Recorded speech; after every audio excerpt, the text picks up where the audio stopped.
d'animer ce débriefing. Je sais pas, on est chez qui ici? On est chez moi, mais je fais la prochaine session, donc j'aurais tendance à porter volontaire Valère. Et puis il aime tellement Tommy Wiseau qu'il va le faire de bon cœur. C'est vrai que je suis très bon pour animer les séances. Ouais. Ah bah écoute, certains des meilleurs moments de nos sessions étaient dans tes séances. Hein. Wiseau, Ultime Combat, Troll 2. Faut admettre que le potentiel est élevé, attention, faut que tu sois à la hauteur. Valère, quand tu veux. Tu veux vraiment avoir un épisode de mauvaise qualité? Bon, qu'est-ce qu'on vient de voir The Disaster Artist 2 et avec James Franco jouant le rôle de Tommy Wiseau réalisant The Room, quoi. Action!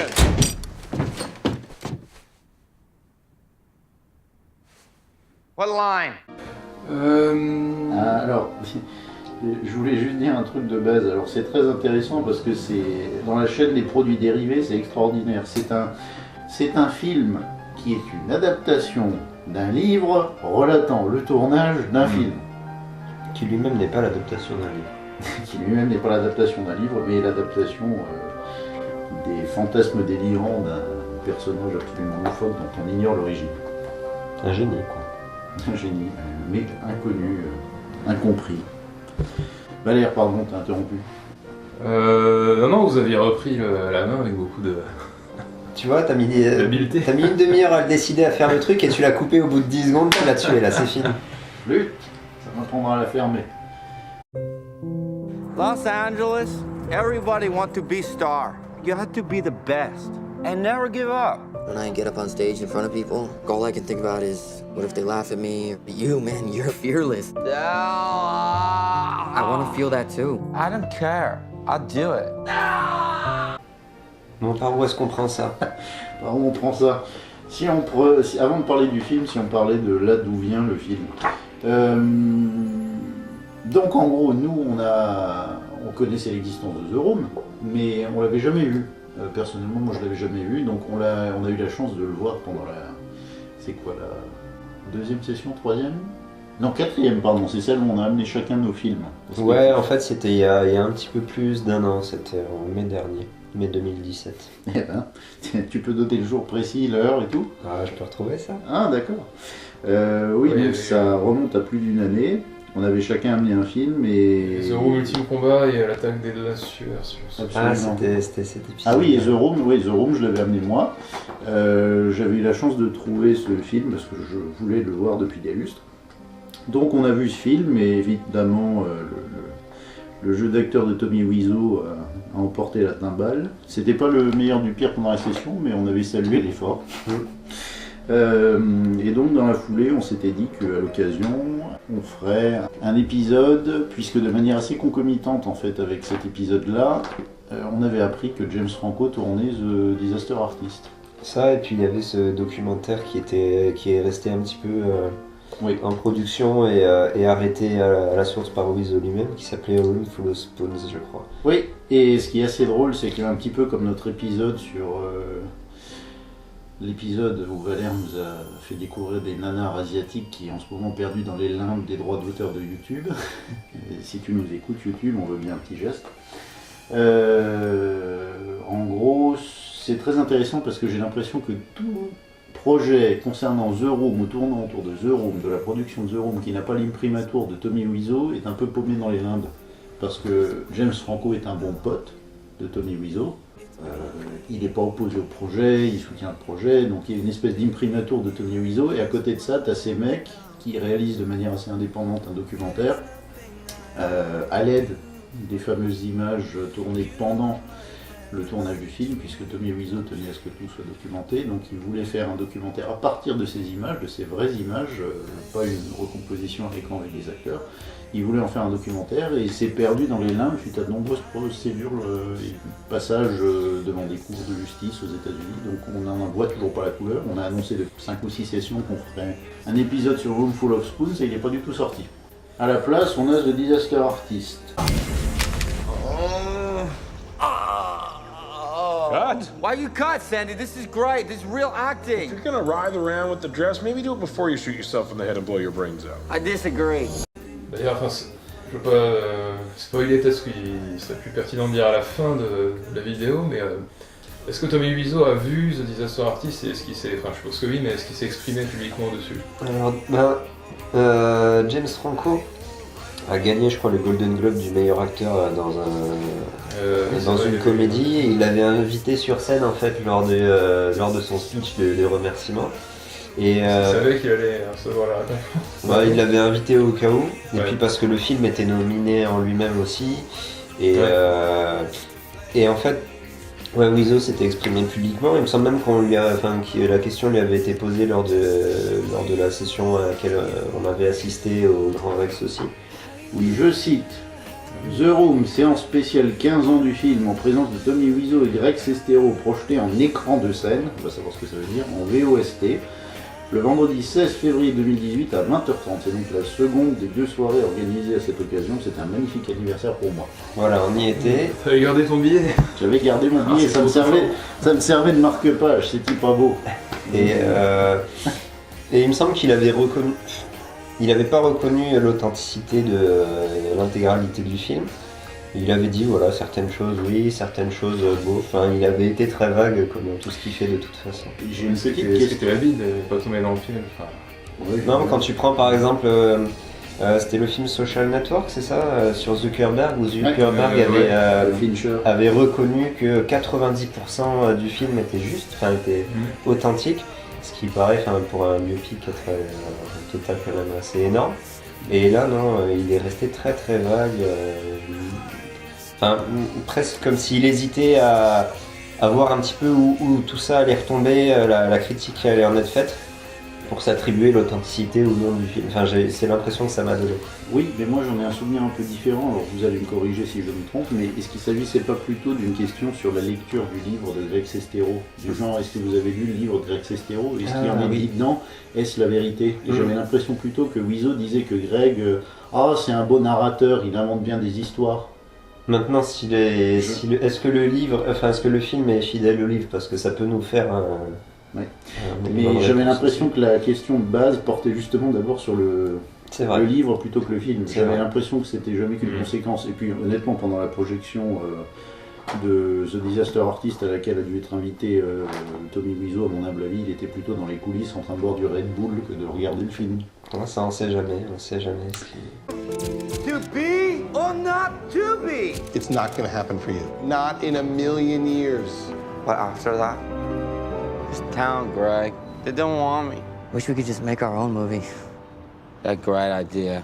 Mais oui, on parlait du bouquin, mais pour faire juste la transition vers le bouquin, donc ce livre-là, qui d'après ce que j'avais cherché, a été publié en 2013 aux États-Unis, est sorti 5 ans plus tard, début 2018 en France. Il a été traduit, donc Greg Sestero en est l'auteur avec Tom Bissell. Tom Bissell qui a une petite biographie à l'arrière. Il a signé plusieurs livres d'après ce que je lis. Bien évidemment, Greg Sestero a rapporté les anecdotes, Tom Bissell a fait toute l'écriture, on va pas se leurrer, je doute que Greg Sestero sache rédiger un bouquin de cette qualité, parce que j'ai lu le bouquin, je l'avais lu après la session quand on était allé au Grand Rex, d'ailleurs il les vendait par palette de 12 là, au Grand Rex. Le bouquin est plaisant, il est plaisant à lire, il y a beaucoup d'anecdotes, l'édition est assez, je n'ai pas envie de dire médiocre, mais on voit que c'est une édition amateur. Parce que si on regarde bien le texte, il est minusculement écrit sur un nombre de pages incalculable. Le bouquin fait 270 pages, mais il pourrait tenir, je pense, dans un format de base publié sur 500 pages. C'est écrit minuscule, c'est très comprimé, il y a énormément de coquilles qui se répètent très souvent. Notamment sur la première page, alors ça m'a surpris. Tu sors un bouquin, chapitre 1, dès la 4e ligne, il y a marqué « Les gens ne pouvaient pas s'empêcher de le regarder.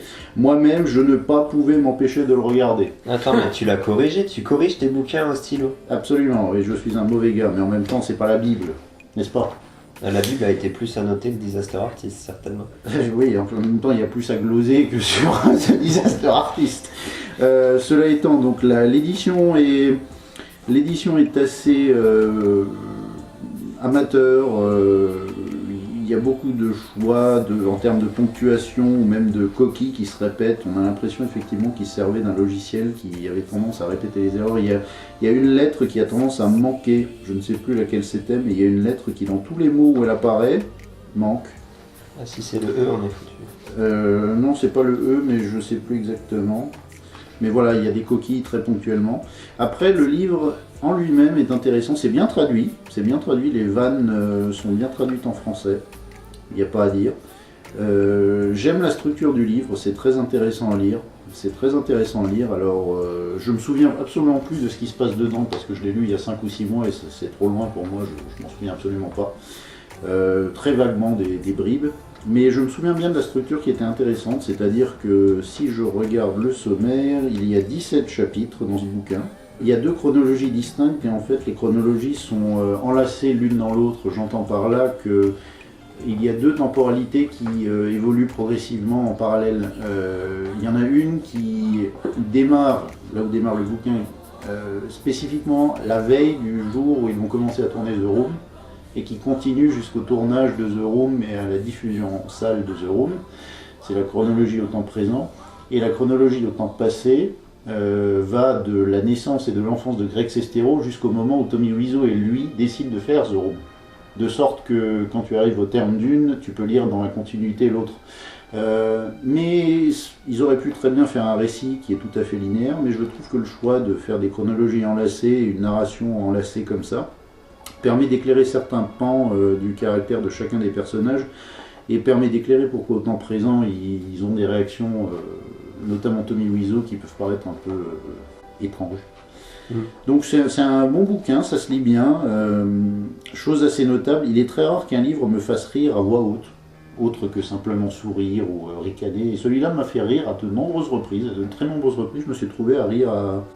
j'ai pas envie de dire à gorge déployée, mais il m'a bien fait rire. Donc bien traduit, un bouquin intéressant en tant que tel. Bissell a fait du bon boulot pour organiser la narration des anecdotes de Sestero. Après, l'édition pourrait être de meilleure qualité, je trouve l'édition un peu médiocre. Voilà. Donc ça c'est pour le bouquin. Donc le bouquin est publié en 2013 et James Franco a décidé d'en faire une adaptation. T'as envie de reprendre la suite, Valère, vu que tu t'occupes de la modération de la session? Parle-nous du film. Qu'est-ce que t'as pensé de ce film alors, Trevor? Alors moi qui n'ai pas lu le livre, je pourrais pas me prononcer sur les qualités d'adaptation de l'un à l'autre. Maintenant, pour avoir vu le film dont il relate le tournage, c'était un document très intéressant. Alors bon, déjà, il y a plusieurs choses, c'est ce qu'on disait d'ailleurs en amont de la session. C'est que ce film-là avait déçu certains critiques qui s'attendaient à ce que ce soit un simple reportage du making-of de The Room, alors qu'il s'intéressait plus à la relation entre non seulement et... ça, mais même... parce que l'aspect adaptation du bouquin, c'est une chose, mais il y a aussi fidélité vis-à-vis, ne serait-ce que humainement, des personnages qui représentaient, quoi, Wiseau et... J'aimerais quand même tempérer cet argument des critiques, qu'elles soient amateurs ou professionnels, qui disent que le livre, enfin, pardon, pas le livre, le film, parle bien plus de la relation Wiseau-Sestero plus que du tournage de The Room.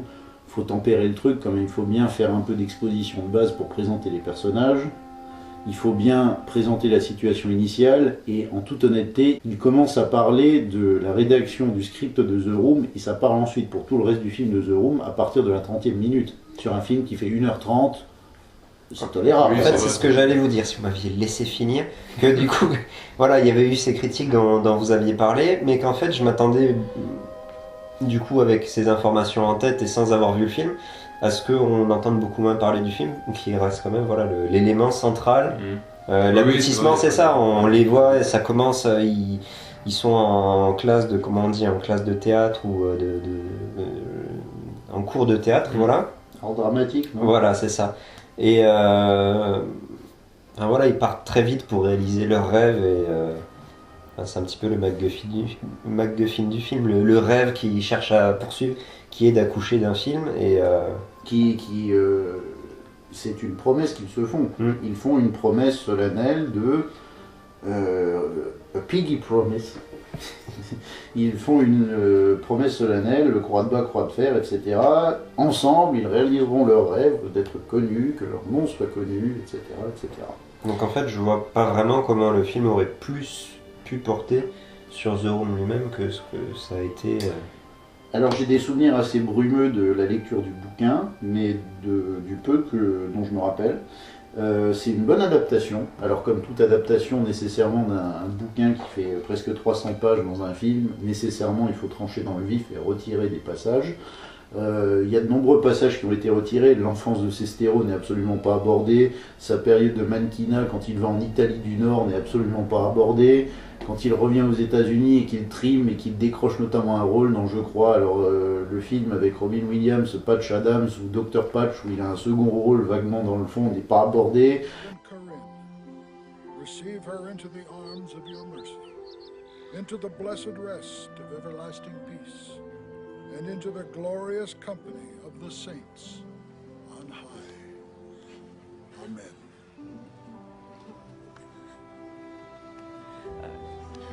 Un élément pendant le tournage dont je parlais tout à l'heure, le fait que Wiseau ait engagé un acteur dont je vais retrouver le nom.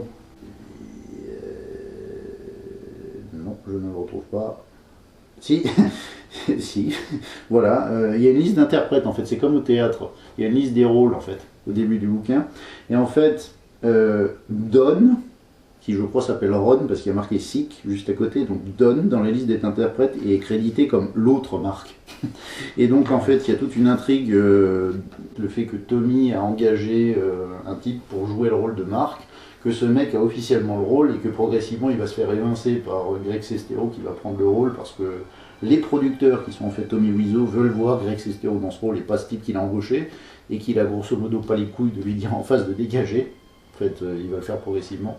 Il y a d'autres éléments qui sont un peu passés sous silence, le fait aussi que le tournage qui se termine de manière assez abrupte dans un parc avec Sestero et Wiseau qui se lancent une balle, ça se termine pas du tout comme ça dans le film. En fait les derniers plans qui ont été tournés de The Room, c'est les plans d'ensemble que l'on voit de San Francisco, où tu as un plan d'Alcatraz, tu as un plan du Golden Gate, etc. Alors maintenant j'ai trouvé qu'on le comprenait aussi en fait, quand on voit ces plans-là lors de la soirée de l'avant-première du film. Où on voit Wiseau se balader comme ça, tu comprends implicitement qu'il l'a fait en post-prod parce que voilà, il l'a fait tout seul, il n'y a plus personne. On n'y fait pas du tout référence pendant les scènes sur le tournage. Enfin, je trouvais que c'était quand même assez clair implicitement que ça avait été fait en post-prod. Pareil pour la carrière de mannequinat de Sestero, la mère il fait référence à un moment donné dans enfin, c'est plutôt Sestero qui dit qu'il lui reste du pognon de sa période de mannequinat et sa mère lui dit que ça ne durera pas 2 semaines. Grosso modo, même s'ils ont tranché dans le vif dans le bouquin, parce que le bouquin est bien plus foisonnant en termes d'anecdotes surtout, parce que on voit que 5 ou 6 scènes de The Room qui sont un peu des highlights du film, qui sont détaillées pendant le tournage, et après on voit les scènes tournées pendant la projection en salle. Là, il y a vraiment un nombre incalculable de scènes qui sont détaillées. Je pense que toutes les scènes du tournage sont passées en revue par Sestero et c'est très intéressant. You're really gonna make this thing? We are going to go together. Ce qui est au cœur du film, même si les critiques s'en sont plaints, ce qui est au cœur du film, bien évidemment, c'est la relation entre Wiseau et Sestero. C'est ça qui fait le cœur même du film, et même le cœur du bouquin, c'est qu'il y a une relation qui est à la fois touchante, malsaine et étrange entre ces deux types. Entre d'une part Tommy Wiseau, qui est un type totalement barré d'Europe de l'Est, qui a clairement 50 piges, mais qui essaie de paraître comme un jeune de 19-25 ans, qui a une drôle d'attitude, un accent étrange et un comportement absolument loufoque, et d'autre part Greg Sestero, qui dans le film aussi entre 19 et 22 ans peut-être, le passage des années. Il y a quelque chose de très étrange dans leur relation, l'un qui est extrêmement bizarre, l'autre qui est très naïf, très ingénu, très candide. Ils attirent même l'attention sur un truc qui est dans le bouquin et je m'attendais pas à le voir traiter, mais on parlait de la mère tout à l'heure, mais quand elle se rend à la voiture et qu'elle lui demande son âge... Just a second. It's quite a fancy car you have here, Tommy. Wow. How old are you? Wow, the question ask people that question. Don't want Greg age. You're 19? Yeah. I just turned 14. Wow, happy birthday. Okay, Tommy, what is it about my son that you find so intriguing? No big deal. Babyface, cool guy. Babyface. Okay, all right, Mom. It's a Baby long face? drive. Oh, my God. Look at me, look at me. It's gonna be fine. It'll be fine. I'm gonna call you right when I get in, okay? She crazy. Oh, Thomas, shut up. Wow. Il y a une espèce de tendance un peu pédéraste derrière leur relation. On se demande pas si le type se sert pas de Sestero comme de... En gros, s'il n'y a pas une relation homo-érotique entre les deux, avec des tendances très étranges. Enfin, c'est soulevé dans le film, mais... Valère, la relation entre Sestero et Wiseau. Bah. Ouais, je me demandais. De toute façon, là c'est carrément extérieur au film, mais entre Wiseau et Sestero, réellement, la manière dont Sestero en a parlé dans le bouquin, est-ce que ça a pas. Entre deux, est-ce que ça a pas. C'était pas une. Wiseau a pas considéré que Sestero le trahissait, encore une fois, dépasser les bornes ou je sais pas quoi. Ça aussi, ça fait partie de leur relation même, je trouve, la manière dont Sestero on a publiquement fait état ensuite. Alors il y a quelque chose, c'est à la fois malsain parce qu'il y a cette composante un petit peu étrange d'un homme qui prend pour pupille en quelque sorte un autre homme et qui essaie de l'aider dans sa carrière, et il y a aussi quelque chose de très malsain dans le sens où Wiseau est très porté vers l'amitié, il donne un nombre incalculable de cadeaux et ça se ressent d'autant plus dans le livre où il donne bien plus encore que le simple appartement à Los Angeles. Il lui offre il va lui offrir une voiture, il lui ouvre des portes, etc. Enfin voilà. Wiseau est quelqu'un de très fidèle en amitié, il est très ouvert, il est toujours présent pour supporter Greg Sestero. Il essaie de l'aider dans son rêve et en même temps il veut absolument, c'est ça qui caractérise un peu la relation, Wiseau veut que Sestero et lui réussissent mais ensemble. Si Sestero réussit de son côté sans lui, il devient jaloux sur tous les plans. Si c'est sur le plan des femmes, par exemple on le voit dans la scène où il rencontre cette fille là, qui s'appelle Amber dans un bar. Dès l'instant où Sestero commence à draguer la fille, Wiseau s'emporte et dit ce bar est nul, on va se casser. Sestero décroche un rôle en voyant Bryan Cranston dans la série Malcolm. Qui est joué par lui-même dans le film. Dans le film. Dès qu'il décroche ce rôle où il doit jouer un bûcheron, et donc qui nécessite le fait d'avoir une barbe, Wiseau s'emporte et dit c'est le film, c'est The Room ou c'est Malcolm. Donc si tu veux être dans The Room, tu dois te raser. Et de fait, il se rase. Et il y a une relation très malsaine où c'est toujours comme ça. Dès que Wiseau et Sestero réussissent ensemble, ils ont une entente parfaitement cordiale entre eux. Et dès qu'il y en a un, en l'occurrence Sestero, parce que Wiseau reste toujours à un degré d'échec en quelque sorte, on le voit à de nombreuses reprises où il va avoir un producteur, le producteur le rembarre lamentablement dans un restaurant, il passe devant une classe d'élèves, tout le monde se moque de lui, et d'ailleurs c'est une scène très touchante où en gros il dit que lui il est le héros et que tout le monde c'est des méchants parce qu'ils se moquent de lui, et c'est quelque part on se sent mal de s'être moqué de lui précédemment aussi. Il y a cette composante et donc il y a quelque chose de l'ordre de... on sent en même temps que Wiseau est le boulet au pied de Sestero. Ouais, c'est ça, du point de vue de Sestero, il se traîne ce boulet-là parce que c'est ce que lui dit un ami à un moment donné quand ils sont à une fête sur une terrasse ou quoi et l'ami a l'air de réussir. Et Sestero dit oui, mon agent me dit que c'est la saison un peu creuse. Et non, il n'y a pas de saison creuse, c'est juste que quand les gens te voient avec ce mec-là, personne ne va t'embaucher. Et donc il sait qu'avec Wiseau, il réussira pas. Et en même temps, il a trop de gratitude. D'amitié. Ouais. Même d'amitié. Il a pitié de ce type, on sent qu'il a pitié de ce type et il veut aussi qu'il réussisse et il essaie d'être le bon pote qui est là. Mais il est gêné, ça se voit clairement qu'il a honte un petit peu de lui en même temps. Mais il sait qu'il lui donne tellement qu'il peut pas le laisser tomber non plus comme ça. Et donc ça passe par différentes phases. Il y a des phases où ils s'entendent très bien, où ils sont tout à fait heureux. Quand ils se disent ils vont lancer eux-mêmes leur propre film, ils vont faire la production de leur film, ils sont parfaitement aux anges.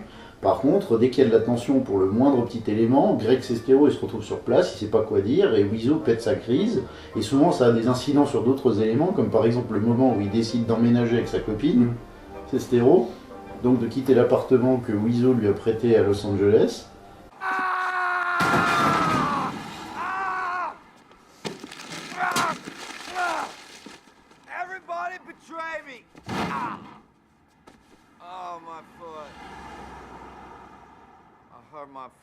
Et Wiseau, le jour d'après, littéralement, et je pense que c'est comme ça effectivement aussi dans le bouquin, pète littéralement un câble sur le plateau. Et d'ailleurs, un élément qui est aussi minoré dans le film, c'est que l'espèce de, pas de grève, mais de brouille sur le plateau au moment de la scène où Wiseau est à poil en train de faire sa scène de sexe avec Lisa, ça n'est qu'une des nombreuses scènes où l'équipe a pété un câble. Dans le bouquin, il est détaillé à 3 ou 4 reprises que l'équipe s'est mise en grève.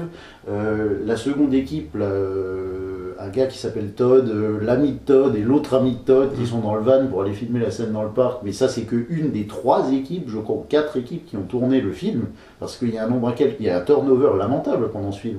Un truc qui n'est jamais dit dans le film aussi, qui est passé sous silence, c'est que le personnage qui est joué par Seth Rogen, qui s'appelle, que je retrouve son nom, Sandy Claire, qui est en fait le rôle de script sur le tournage, c'est-à-dire la personne qui est en charge de la cohérence d'ensemble du film, parce que le film étant tourné dans le désordre, il faut que les acteurs sachent où ils en sont du point de vue émotionnel, et c'est lui qui est chargé de la cohérence d'ensemble du scénario, dans un scénario qui n'a rien de cohérence, dit en passant. Mais donc ce type s'est barré du tournage parce qu'à un moment, si je me souviens bien, Spielberg l'a embauché sur un de ses tournages. Donc il avait le choix entre rester sur The Room ou partir faire un film avec Spielberg, alors qu'il avait déjà 25 ans de carrière derrière lui. Enfin, il y a de nombreux éléments qui sont passés sous silence, et ce tournage était bien plus anarchique que ne le laisse entrevoir ce film. Oui, et pour le coup, pour revenir à ces histoires de tournage où on voit clairement, tu parlais tout à l'heure en introduction de l'imprimatur de Wiseau, ça se voit clairement sur ce film. En fait, il n'accepte que son propre avis et c'est de la censure. Et Sestero balance aussi entre les deux, parce que Wiseau n'écoute pas non plus Sestero, ne prend pas ses avis. Et Sestero, pour revenir à la relation entre les deux, t'as l'impression un petit peu que c'est le gamin qui balance un petit peu. Tu te mets dans une classe de collège, t'as les gamins un petit peu cool et populaires, et puis t'as la tête de Turc, le boulet, et puis t'as le gamin qui s'est pris d'affection pour la tête de Turc, mais qui aimerait traîner un petit peu avec les gens cool. Et tu le vois sur le tournage, où il est en accord avec l'équipe, parce qu'il voit bien toutes les conneries que fait Wiseau. Il va jusqu'à rire du film et en être gêné pendant l'avant-première. Et tu sens qu'il peut pas non plus abandonner l'espèce de boulet non plus, mais qu'il aimerait bien traîner avec les gens cool, parce que c'est eux qui ont les opportunités, c'est eux qui ont la carrière, et c'est eux qui ont les compétences aussi.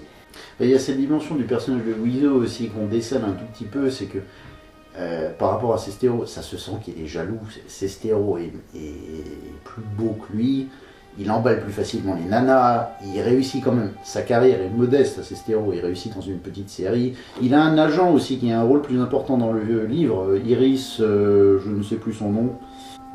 Celle qu'on voit au début du film, là, la blonde. Oui, celle qui est en train de lui demander de tourner sur place pour le regarder sous tous les angles. Il a un agent qui est plus présent dans le livre. Et oui, alors il réussit à avoir un agent. Tu vois que Wiseau, il n'a pas d'agent, lui, il essaie de s'en sortir, il prend encore des cours, on se moque de lui. Il y a quelque chose qui fait que Wiseau est un peu jaloux de Sestero. Il y a aussi cette dimension au-delà de la jalousie. Il est jaloux qu'il puisse réussir, mais sans lui. Et alors, un élément qui est important aussi, c'est que ce film a pu être réalisé, certes, avec le bouquin de Sestero, certes avec les éventuels témoignages et les apports ponctuels de Wiseau, mais il y a aussi le fait que Wiseau a enregistré et fait un making-of littéralement du tournage de The Room tout au long du tournage. Donc il y a des éléments visuels qui existent, qui devaient constituer d'ailleurs la base du documentaire Room Full of Spoons qui n'a pas vu le jour. Et donc tous ces éléments sont montrés d'ailleurs, puisque le premier jour où Tommy Wiseau se pointe, une caméra qui est manipulée par un type qui s'appelle Marcus. Ce Marcus est chargé d'opérer la caméra, donc de filmer tout ce qui se dit dans les coulisses. Et alors, Wiseau présente ça comme c'est le making-of d'un film qui deviendra culte un jour, mais en attendant, il s'en sert avant tout comme moyen d'espionner son équipe et de voir ce qui se dit dans son dos. Ça se voit notamment quand Sandy et un autre type dont j'ai oublié le nom et la fonction sur le plateau sont en train de dire qu'en gros c'est un type qui est étrange, et on voit ensuite Wiseau qui branche la caméra à une télé et qui regarde en gros ce qui a été dit. Et ça, il a toujours cette envie que les gens lui soient reconnaissants, Wiseau aussi. Et c'est pour ça qu'il veut tout maîtriser, il accepte des conseils de personne. Quand il prend la maquilleuse ou l'habilleuse qui veut ne serait-ce que lui conseiller des costumes ou lui demander d'enlever ses 3 ceintures avec les trousseaux de clés ou prendre des photos pour la continuité du film. Ou voilà, Sandy avec le fait de tourner dans des décors réels plutôt que des plateaux reconstitués à 5 mètres du décor réel. We do alley scene. This set of the alleyway looks exactly like the real alleyway out there. That's right. That's what we do in Hollywood movie, right? Well, why don't we just shoot in the real alleyway? Because it's real Hollywood movie. No, yeah, sounds good. Okay. Enfin, il accepte des conseils de personnes parce qu'il veut tout maîtriser et ensuite qu'on puisse lui dire merci, c'est grâce à toi. Et il peut se permettre de tout maîtriser parce qu'il a du pognon, ce mec, du pognon dont on ignore l'origine. C'est d'autant plus souligné dans le livre. Dans le livre, je crois me souvenir qu'à un certain moment, il y a des rumeurs qui courent sur le plateau selon lesquelles le tournage du film serait un moyen pour la mafia de blanchir l'argent. Enfin, il y a des rumeurs très étranges qui circulent sur Wiseau et c'est dit à un moment quand Sandy va encaisser un chèque dont il s'imagine qu'il est en bois et pas du tout, ça passe très bien et on lui file tout à fait le pognon et que en gros le caissier à la banque lui dit non mais ce compte en banque c'est un trou sans fond, il y a un nombre incalculable de pognon sur ce compte. Next. Hello, how can I help you? I'd like to cash this check if possible. Okay. Is 20s okay? Went through? Yeah. That is shocking. There's actually money in there? This account? It's like a bottomless pit. Really? Yeah. Tommy. Yeah. Tifo, c'est ça, c'est le frère indigne de quelques pontes de la mafia et il récupère de l'argent comme ça, peut-être. Hein. Valère, tu voulais dire quelque chose tout à l'heure, je crois. Ouais, non, je me disais qu'on se fout de la gueule évidemment de Wiseau comme réalisateur, mais enfin, le coup du réalisateur tyrannique sur le plateau, c'est vraiment propre des très grands en fait. Enfin, certains très grands. Il parlait de Hitchcock dans Les oiseaux. Dans le film, ouais, les oiseaux, mais c'est le cas aussi de James Cameron par exemple, sur Titanic ou des trucs comme ça. Kubrick aussi devait pas être Kubrick, facile j'y à pensais vivre. aussi, ouais. Après, voilà, est-ce que c'est vraiment son caractère ou est-ce qu'il s'est forcé? La scène où vraiment il commence à péter un câble sur la scène de nu et à s'énerver après tout le monde et à citer justement ces grands réalisateurs, on a l'impression qu'il se force à crier après tout le monde parce que dans sa conception des choses, pour être un grand, il faut le faire en fait. Il n'y a pas seulement ça, dans le livre ça se sent aussi un peu plus parce qu'il a plus de crises de ce type-là. Ça c'est un peu la seule qu'on voit dans le film, mais dans le bouquin, c'est un peu au petit bonheur la chance. Un jour il se lève, il est de mauvaise humeur et donc il pique une crise. Et le jour d'après, la journée peut très bien se dérouler tout à fait normalement. C'est un peu au petit bonheur la chance, il est très soupolé, Wiseau aussi, il a un caractère très fluctuant d'un jour à l'autre. Peut-être aussi sur le fait qu'il ne délègue rien et n'accepte aucun conseil de personne. Enfin, c'est son film à lui et dans une certaine mesure celui de Sestero aussi, c'est vraiment leur film, il faut qu'ils réussissent ensemble. C'est le seul qui l'invite sur la scène pour l'avant-première. On se demande aussi d'ailleurs si c'est pas la raison pour laquelle il n'y a qu'eux qui interviennent sur les reprojections du film qui font un petit peu dans le monde entier. Je me disais que c'est peut-être que les autres ont honte d'apparaître, mais c'est peut-être que Wiseau n'a invité que Sestero parce que pour lui c'est eux deux et puis les autres auraient pu être remplacés par n'importe qui. Et dans une certaine mesure, c'est aussi reflété dans le casting du film sur le film de Disaster Artist qui est fait par Franco. Il y a Franco dedans et puis il y a toute la bande à Franco. Il y a son frère, il y a Seth Rogen, il y a Zac Efron qu'on voit dans un rôle mineur et qui joue dans pas mal de leurs films aussi. Enfin, je pense que si tu prends l'équipe de tournage, alors je suis pas assez au point pour connaître tous ces techniciens-là, mais tu dois aussi en retrouver qui font partie du népotisme étendu, quoi. Voilà. Par exemple, l'Asiate qui joue avec Sestero dans la toute première scène, la scène d'introduction, c'est lui qui joue Kim Jong-un dans le film The Interview. Par exemple, tu sens qu'ils ont repris un petit peu Alison Brie qui joue la barmaid dont s'éprend Sestero. Enfin, c'est une actrice qui joue pas mal aussi dans ce genre de comédie-là. Donc tu sens que, il y a même peut-être pas eu de casting pour ces gens-là, parce que voilà, c'est des copains, ils voulaient faire ce film ensemble de la même manière que Wiseau et Sestero. Enfin, c'est l'impression que j'en ai eu en tout cas. So there's this guy Johnny, a true American hero, to be played by me. He has it all: good look, many friends. And also maybe Johnny is vampire. We'll see. Moi, il y a des petits détails qui m'ont marqué dans le livre, qui reviennent dans le film aussi, qui sont appuyés de manière assez intéressante et qu'on ignore trop souvent. Par exemple, le fait que Wiseau tourne avec 2 caméras. Oui.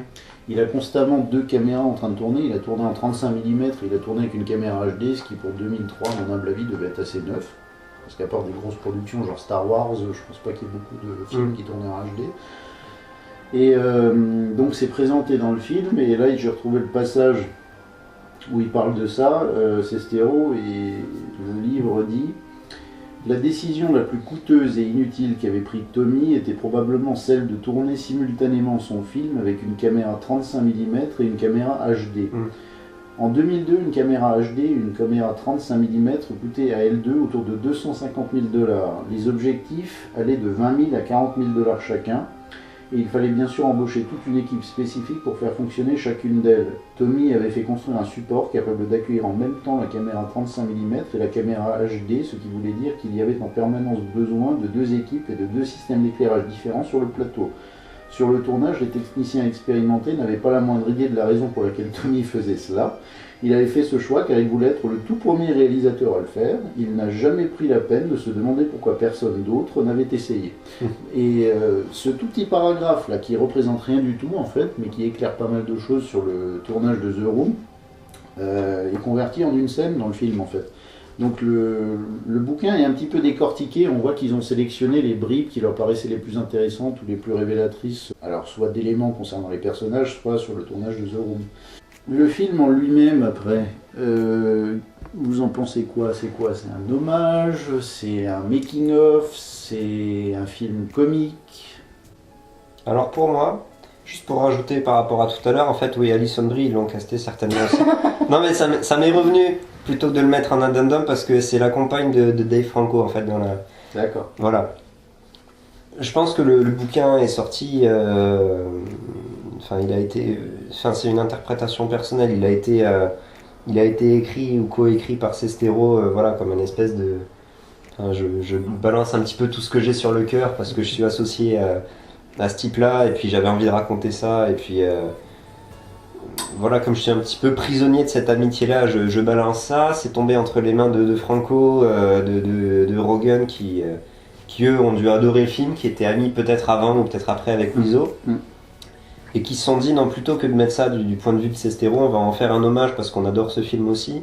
Enfin, t'as un petit peu les deux aspects, parce que tu vois l'aspect négatif de Wiseau, l'esprit du bouquin, d'après ce que tu dis, est finalement retranscrit, sans édulcorer les choses. Mais tu as un espèce d'hommage à la fois avant le film avec ces interviews en cutaway d'acteurs, Adam Scott, Kristen Bell, J.J. Abrams. Voilà, tu as un petit peu tout ça. Kevin Smith aussi. Kevin Smith, ouais, le fanboy de première, voilà. qui est présent. Et ce qu'on voit un petit peu à certains moments du film, tu as vraiment un aspect hommage aussi par rapport à ça, et au début et puis à la fin du film aussi, quand tu vois des images de Wiseau, des images de gens dans les salles de cinéma. Tu as un petit peu ces deux dimensions-là. Concernant la dimension hommage, alors je le rapprocherais, moi franchement, ayant déjà vu ce film, qu'on va aussi voir prochainement dans un hors-série, mais vu qu'on a fait une session Ed Wood, qui est notre dernière session, on va faire un hors-série sur le Ed Wood de Tim Burton. Je rapprocherais franchement, ayant déjà vu ce film, et vous vous en rendrez compte le moment venu, mais c'est franchement, je pense que c'est le Ed Wood de 1994 est à rapprocher très fortement de The Disaster Artist de 2017-2018, parce qu'il y a vraiment toutes ces composantes. À la fois on se moque d'un réalisateur ou d'un personnage un peu exubérant qui sort de la norme, et en même temps on lui rend hommage, parce qu'on reconnaît que ce qui le rend anormal fait aussi sa particularité et son style, à la fois en tant qu'individu et en tant que créateur, créatif. Donc je dirais que Franco réussit un petit peu ce qu'avait fait Tim Burton il y a 20 ans, c'est-à-dire marcher sur la corde raide comme un équilibriste, c'est-à-dire qu'il oscille constamment entre se moquer du personnage et tomber dans une espèce d'hommage un peu tendre qui te fait avoir pitié de cet homme. Et il manie la corde assez bien, parce que moi personnellement, très souvent pendant le visionnage du film, je me sentais quand même mal. J'avais rigolé sur Wiseau parce que Franco le joue bien, on ne peut pas dire le contraire, c'est bien interprété, Moi, ce qui me dérange un petit peu, c'est le côté un peu fouine de Dave Franco dans le rôle de Greg Sestero. Moi, je le rapproche plus d'une fouine que de Greg Sestero. Mais ça, c'est le fait. Je te dis, tu vois n'importe quel film, même de James Franco, alors là, moins à cause du maquillage peut-être, mais tu prends n'importe quel film d'un des deux Franco, je sais pas, c'est dans les yeux, les plis qu'ils ont au coin des yeux ou le petit sourire qu'ils ont. Ouais, le mot fouine correspond assez à ce que j'éprouve depuis des années sans arriver à mettre un mot dessus. Je sais pas ce que toi t'en penses, Valère, mais. Ravi de t'avoir un peu dur. Ouais, ravi de t'avoir à la limite, le petit Franco, mais. Ah non, les grands, tu vois comment ça s'appelle le film qu'ils ont sorti sur le magicien d'Oz où il joue le magicien justement. Oz, the Great and Powerful. Et justement, je me suis dit ça tout le film. C'est le premier film que je l'ai vu avec lui en personnage principal. Et je me suis dit, mais il y a un truc pas net. Il est vicieux ou il a un truc comme ça qui correspond pas du tout au magicien en fait, parce que tu voyais que c'était un film un petit peu fait pour la famille, pour les enfants et tout, et tu voyais cette espèce de perversité dans les yeux, de malice qui... en fait, j'imagine pas vraiment les frères Franco dans un film comme celui-là qui doit rendre hommage, mais j'imagine très bien ce tandem dans un film genre des interviews qui est vraiment fondé sur des blagues salaces et de bas étage à la Seth Rogen. Non, l'autre Seth MacFarlane. Seth MacFarlane, voilà. Donc il y a ce côté très étrange. Et alors, si je pousse un peu plus loin, si on prend la ressemblance de base physiquement par rapport aux personnages qu'ils interprètent, donc Wiseau qui est interprété par James Franco, Dave Franco qui interprète Greg Sestero, j'ai aucun problème avec le fait que ça ne soit pas des sosies parfaitement conformes. Il y a un grand nombre de films qui réussissent à être de grande qualité sans que les acteurs ressemblent comme deux gouttes d'eau à ces personnages. Le bon acteur arrive à jouer la ressemblance même si elle n'existe pas physiquement. Je pense notamment, moi il y a toujours un point vers lequel je gravite, je vais placer un film français pour une fois. Il y a le film qui est sorti en 2011, je crois qu'il s'appelle La Conquête, avec Denis Podalides dans le rôle de Sarkozy. Sarkozy et Podalides n'ont pas du tout le même visage. Ils ont la même taille, ils ont la même corpulence. Podalides parvient à me faire croire qu'il est Sarkozy juste par le jeu, les mimiques, l'intonation, le timbre de sa voix. Dans ce film-là même, il y a aussi Hollande et Chirac qui étaient interprétés, dans Chirac par Lecoq. Ce mec ne ressemble pas non plus à Chirac, il a quelque chose dans le visage qui ne ressemble pas à Chirac, mais pourtant j'avais l'impression de voir Chirac à l'écran. Et ce que j'entends par là, c'est qu'on n'est pas obligé d'avoir une ressemblance physique immédiate pour feindre la présence de l'acteur à l'écran. Mais moi j'avais un rôle de composition de la part de James Franco d'avoir joué à Wiseau et oui, mais moi j'ai que dans tous ses films il avait un petit air fouine, vicieux, malicieux, machin, mais là on voit pas du tout. Il n'est pas revenu à s'en extraire. Mais moi j'ai juste un problème. Il y a un truc que je n'arrive pas à me sortir de la tête et qui ne me permet pas d'entrer dans le film, c'est la différence de taille entre James Franco et Dave Franco. Dans la vraie vie, dans la vie, Tommy Wiseau a une taille correcte, il est grand mais pas très grand. Greg Sestero le dépasse, il a une bonne demi-tête de plus que lui, pour pas dire une tête, ça dépend de l'endroit où ils sont debout et si Wiseau porte des talons ou pas. Mais Sestero est plus grand que Tommy Wiseau. Et ça t'a gêné dans le... Et là ça m'a gêné parce que quand tu les vois sur scène à la fin du film, quand tu vois que Dave Franco est un gringalet minuscule à côté de Tommy Wiseau, il y a quelque chose qui sort parce que Wiseau il est légèrement trapu, il est légèrement voûté, il a un côté un petit peu Quasimodo, désolé de le dire, mais et à côté de ça, tu as l'athlète Greg Sestero qui lui est parfaitement composé, dieu grec, tout ce que tu veux, et il y a un truc qui va pas. Il y a un truc qui va pas et moi ça me sort du film. C'est comme si on avait eu un Chirac plus petit que Sarkozy dans La Conquête, ça passe pas. Mais personne, t'aurais pas trouvé quelqu'un plus petit que Sarkozy, t'aurais pas pu. This is my movie, and this is my life. You know, Greg, you and me, we're all the same. Oh yeah, how's that? We both have this dream. That we'll be famous. Yeah, I guess we do. You have a malevolent presence. You are a perfect villain. I could see you as Dracula, Frankenstein. I'm not Frankenstein. I'm Hero. D'une manière générale, je trouvais que même pour les acteurs secondaires, la ressemblance était quand même pas mal sur la femme qui joue Lisa, sur la femme qui joue la grand-mère. La mère de Lisa me faisait peur quand même. Elle avait une tête à sortir d'un film d'horreur. Mais l'original aussi. Oh non, l'original était un peu moins. Enfin, elle aurait pu jouer dans un film de Tim Burton sans maquillage, cette femme. Et oui, Josh Hutcherson aussi qui jouait Tommy. Non, pas Tommy, comment Danny. Ouais. Enfin, c'était plutôt bien. C'était surtout la coupe de cheveux au niveau de Danny qui marchait bien, pour l'admettre. C'est pas Denny plutôt que Danny. Denny, ouais. D-E-N-N-Y. Il a une sacrée ch'touffe quand même. Ouais. Danny sur la tête, hein. Faut le reconnaître. Il a encore plus une coiffure de blaireau dans l'original. Je me souvenais pas que c'était comme ça, et quand ils ont mis les deux scènes côte à côte, et je l'ai dit avec une telle amitié pour cet acteur. Philippe Aldiman, si tu nous écoutes. Philippe comment? Aldiman. Qui c'est? L'interprète de Denny. C'était le but de ma vanne. Désolé, j'ai pas coupé aussi. Non, je la laisse, ça. Salopard. Comme ça, tu coupes. Non, je le laisse aussi. Pour parler justement de ces acteurs-là, les réactions réelles ou supposées d'ailleurs qu'ils avaient face au making-of et puis face à l'avant-première du film étaient assez parlantes. Surtout la manière dont Lisa était aussi maltraitée pendant le tournage, parce que j'aurais pas du tout deviné que c'était une expérience aussi un peu traumatisante pour elle. Just put on some music to get in the mood, like maybe No. a little Alicia Keys. I'm sorry, we're not here to promote all our people's work, all right? We go, okay, roll it. Rolling. Wait, cut, what is this? What is this? This is disgusting. It's my body. No, this pimples on the makeup, come fix this disgusting body. Stop it! What the fuck, dude? Julia, I'm so sorry. I'm sorry. What are you doing? Why are you acting like this? This American movie, she need to look sexy, beautiful. Come here. Et ça continue à ce jour parce qu'elle est insultée par les fans, Oui. même si ça fait partie de la blague autour du film. Elle continue à être regardée Oui, alors comme que c'est son the personnage. stupid bitch, le bitch, et c'est son personnage. Et tu vois clairement le malaise qu'il y avait lors de l'avant-première.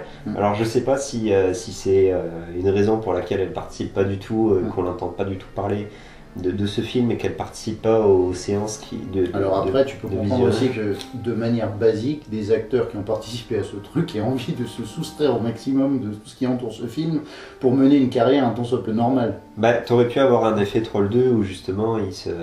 Ouais, mais George Hardy, tu le vois pas dans un autre film de nos jours. Non, c'est sûr. Il continue à dentiste, s'occuper des ouais. caries du côté de je sais plus quel Non, état du Midwest des États-Unis. Ce que je veux dire, c'est que je sais pas si c'est par honte et par traumatisme ou par le fait, comme je disais tout à l'heure, que Wiseau veut faire juste son truc avec ses stéros façon bromance, voilà.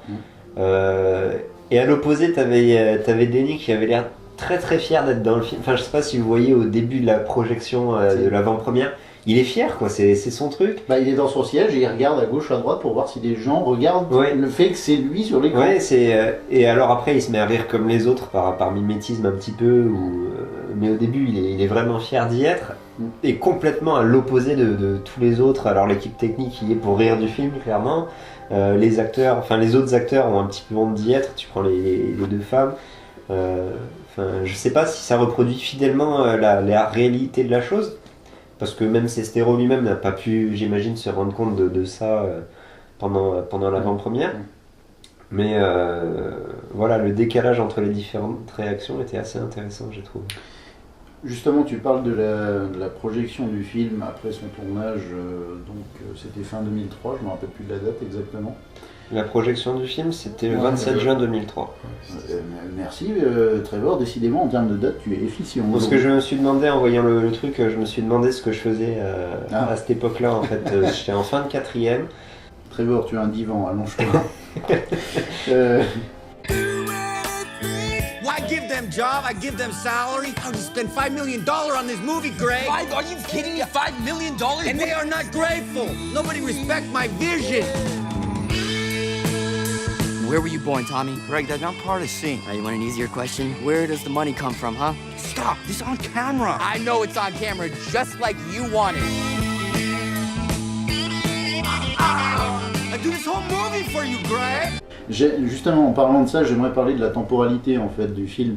Je l'ai dit tout à l'heure, en fait, il y a deux époques qui sont entrelacées pour le bouquin et qui évoluent en parallèle et qui aboutissent en fait pour l'époque passée, au point de départ du bouquin et pour le temps présent à la fin du bouquin, pour ainsi dire. Le film suit une temporalité tout à fait basique, ça va d'un point A à un point B, mais j'aimerais insister sur le fait qu'à certains moments, il y a une brève accélération, très brève accélération de la temporalité sur un temps très court. Par exemple, à la fin, il y a la séance, il y a la projection du film, la première projection du film. Wiseau est nerveux, il a peur de montrer son film à la salle, etc., etc., la réception critique. Il entre dans la salle en présentant ça comme une tragédie humaine, les relations humaines, les trahisons, tout ce qui peut arriver dans la vie, un film philosophique, hautement philosophique, très sérieux. La séance se déroule, tout le monde se met à se marrer au fur et à mesure que ça avance, et au bout d'un moment, Wiseau craque, part dans le hall, le lobby du cinéma, Sestero vient le voir et lui dit « Mais tu te rends pas compte, ces gens-là passent un super moment, est-ce que Alfred Hitchcock pourrait dire ça de ses films ?» Et Wiseau voit ça, et tout d'un coup il y a un éclair de génie dans son visage, et James Franco, jouant Wiseau, monte ensuite sur scène et dit « Vous avez très bien compris, voilà la comédie que je voulais vous montrer telle que je l'ai imaginée dès le départ. » Et en fait, ce bref moment qui prend 5 minutes à l'écran, qui montre en fait le passage d'un film tout à fait sérieux à une comédie tout à fait planifiée et prévue comme une tranche de vie tout à fait comique, ça s'est passé sur plusieurs années. En fait, Wiseau a bien sorti son film, il y a eu un backlash lamentable, il a fait $1800 de bénéfices au box-office, et c'est progressivement, au fur et à mesure que les mois passaient, qu'il a remarketé ça comme un film comique, mais il s'est pas dit ça dans les 5 minutes suivant la projection, où je vais en faire une comédie. Donc il y a une espèce de raccourci temporel pour les besoins de la narration du film, pour inclure ça dans le film, mais qui est quand même assez intéressante. Enfin, je voulais souligner ça. Parce qu'à aucun moment il est question de ça dans le bouquin, c'est bien ça. Le bouquin, se termine sur la projection. Donc tu n'as pas l'après-projection. La projection a eu lieu, c'est la fin de la projection. Mais le fait que immédiatement Wiseau savait qu'il allait remarketer ça comme une comédie, tu as l'impression qu'il a déjà le plan en tête, c'est-à-dire c'est une comédie, c'est ça que je vais présenter comme étant le synopsis de mon film. À aucun moment c'est dans le bouquin. Par contre, ce qui est bien plus important en termes de temporalité dans le bouquin, c'est le temps entre la fin du tournage et le moment où le film sort en salle. Là, ça prend 5-10 minutes à tout casser dans le film. Dans le bouquin, ça prend une bonne trentaine de pages, si je me rappelle bien, parce qu'il y a toute la post-production. Wiseau fait plusieurs cassettes différentes, des montages différents. Il envoie un premier montage d'ailleurs à la famille de Sestero. Sestero regarde ça avec sa famille est pliée de rire. Et c'est pour ça que sa mère, à un moment, quand il voit la pancarte avec marqué « The Room » bientôt dans vos salles, lui dit « Il faut absolument pas que ça sorte en salle, ça va flinguer ta carrière », parce que c'est implicitement sous-entendu, mais dans le bouquin, il est dit qu'ils regardent ce film et ils ont passé une soirée digne de celle qu'on passe nous quand on regarde des nanars. Ils se sont pissés dessus quand ils ont regardé ce film. Sauf Sestero qui savait plus où se mettre. À juste titre. Après oui, t'as une ellipse, c'était quoi, 3 ans qu'ils ont indiqué 2-3 ans, tu vois. Alors il passe plusieurs mois. 8 mois plus tard, ça c'est le passage de la fin du tournage à la sortie du film. Tu vois, il y a 8 mois, il y a une ellipse. Et ces 8 mois sont détaillés dans le livre.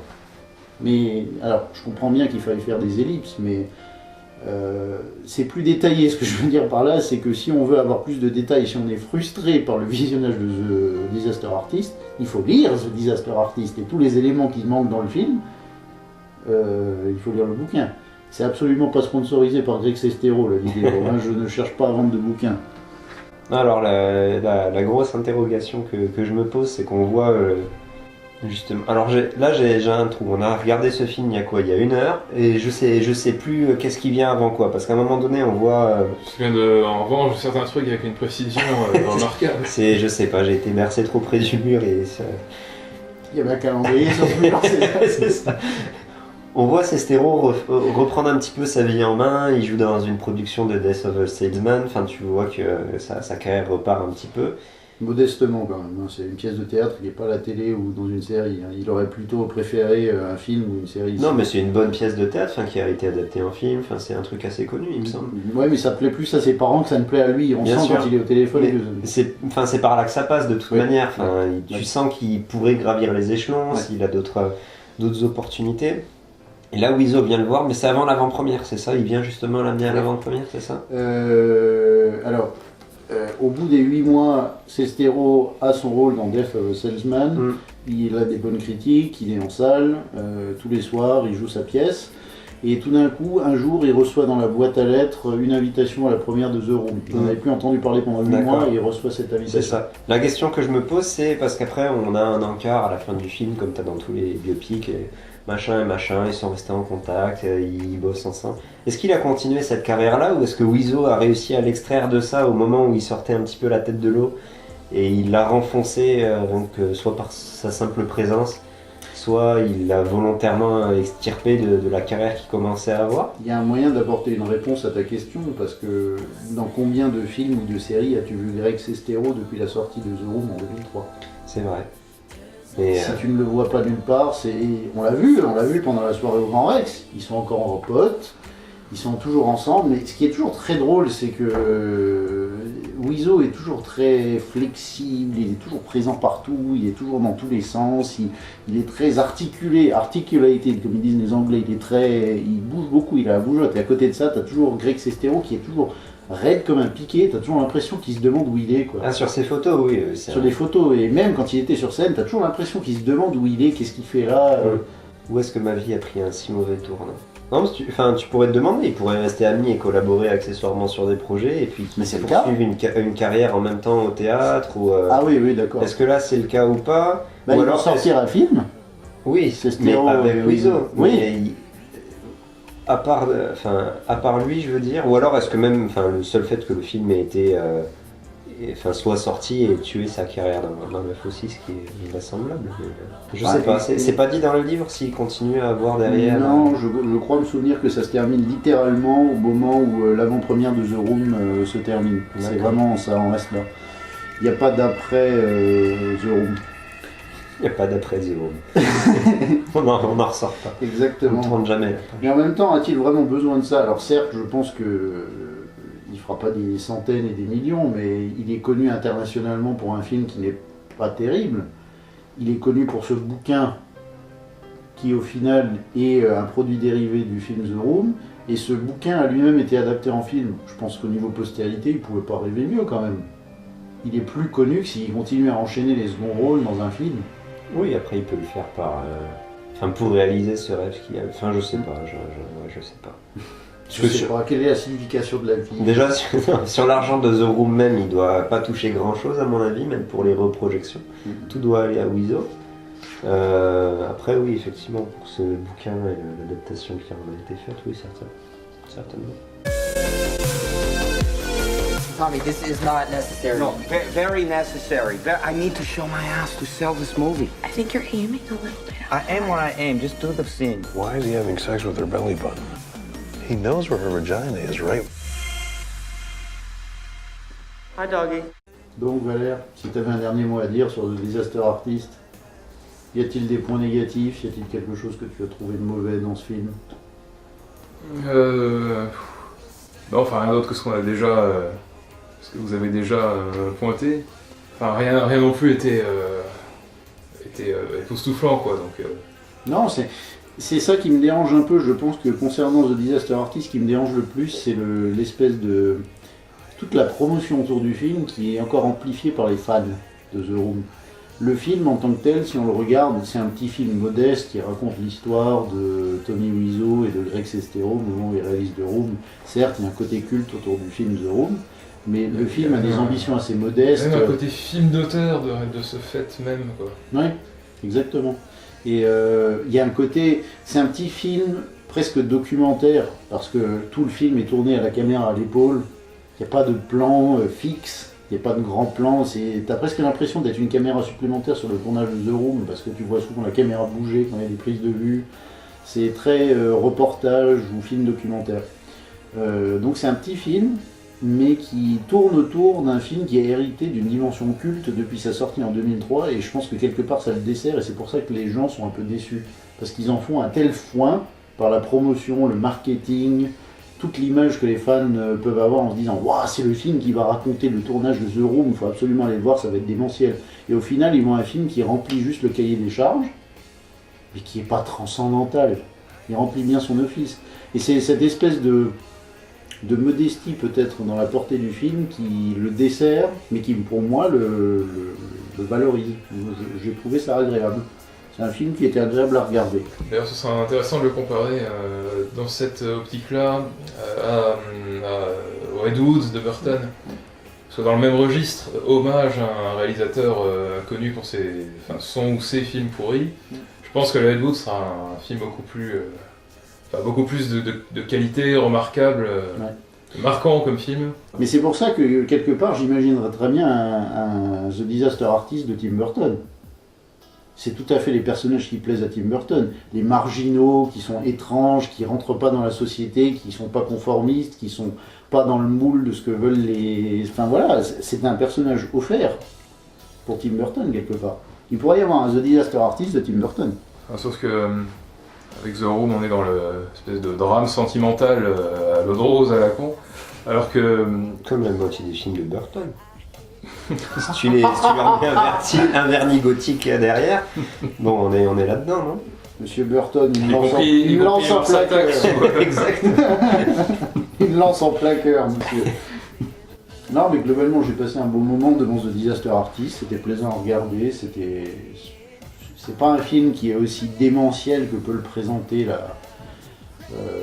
la promotion autour du film. Et je peux comprendre les récompenses qu'il a reçues au niveau comique, parce que faire un film comique, c'est pas juste faire un film comique, il faut aussi qu'il ait une dimension un peu touchante, un peu humaine, et très souvent je me sentais plus mal pour Wiseau dans ce film que je n'avais envie de me moquer de lui.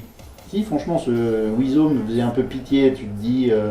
alors j'ai pas du tout ces émotions-là pour le vrai, parce que le vrai, t'as pas du tout envie d'avoir pitié de lui, il a un tel ego que franchement t'as pas besoin d'en rajouter plus.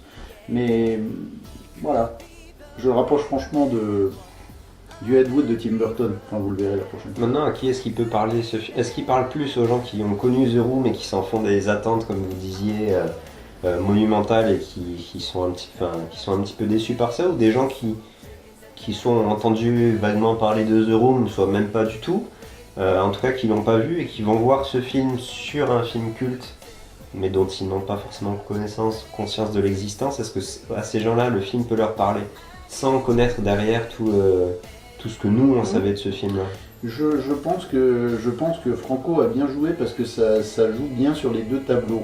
Et tout le monde a un peu à y gagner dans l'affaire. C'est-à-dire que les fans et toute la fanbase qui s'est constituée autour de The Room et qui adore ce côté nanar se retrouvera dans ce film et sera satisfait malgré tout, parce que c'est, quoi qu'on en dise, au-delà de Room Full of Spoon qui n'est pas sorti, c'est la première transcription à l'écran du tournage du film. Outre le bouquin, mais la première retranscription visuelle du tournage de ce film, c'est The Disaster Artist porté à l'écran par Franco.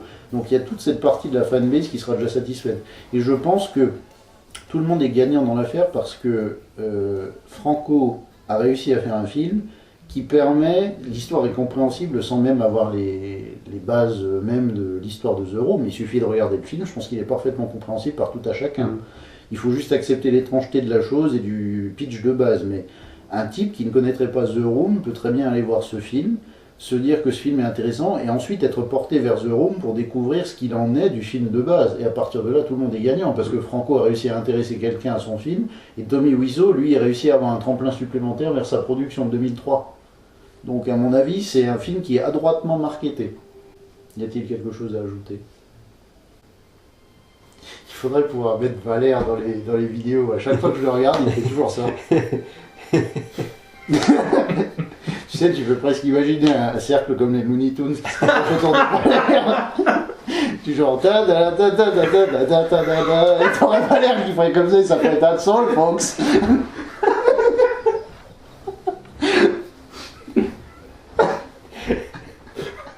That's all, folks. Valère, il faudrait qu'on puisse te mettre une fois dans une vidéo où un je te vois. Un gif de Valère. Un gif où tu serais constamment en train de faire ça.